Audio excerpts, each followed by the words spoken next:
that the Fed doesn't necessarily have to wait until the next FOMC meeting. The Fed can cut rates anytime they want. They could cut it tonight if they want to. And we used to have something under Greenspan called the Fed put, where everybody knew the market wasn't going to go down that low because Greenspan could just cut rates and the market would go back up. And we're not quite there just yet, but it's not that far off of an idea right now.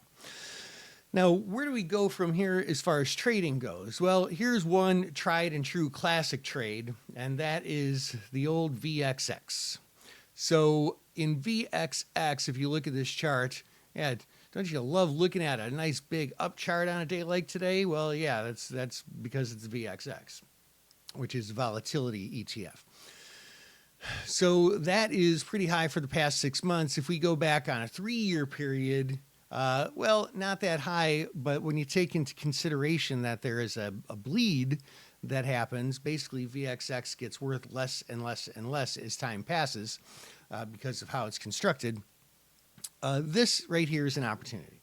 It's an opportunity to take negative deltas in VXX, and puts are a little bit expensive right now. If you look at the historical volatility of 145, which takes into account these big old days here, you want to go back out to about 25 days, looking at the 75 strike puts, of which I purchased some. The implied volatility is really, really high. We kind of have to look at that from a break-even standpoint. If you buy these at about $14, the break-even becomes $61, and $61 would put us right about here, and that would be very, very high, especially into consideration the bleed that's occurred since then. Even at the massively high volatility in there, that ends up being a longer term strategically sound trade. Now, could you do things like sell call spreads? I mean, call spreads are pretty tough because in the short term, you can really take some heat on those.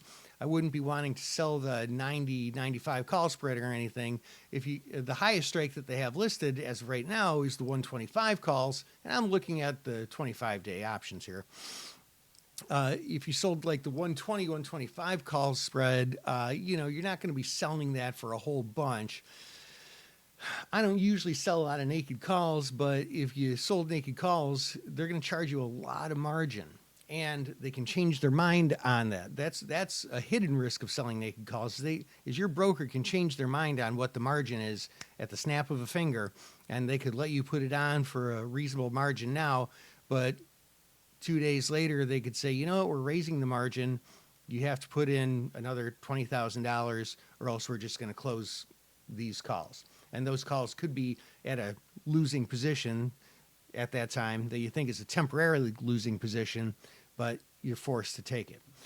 So I don't like the selling naked calls. It's a little bit challenging to sell call spreads. The puts are overpriced, but it's the best bet in town if you want to play something like that. Hope that helps. This is Dan Passarelli, Trade Smart.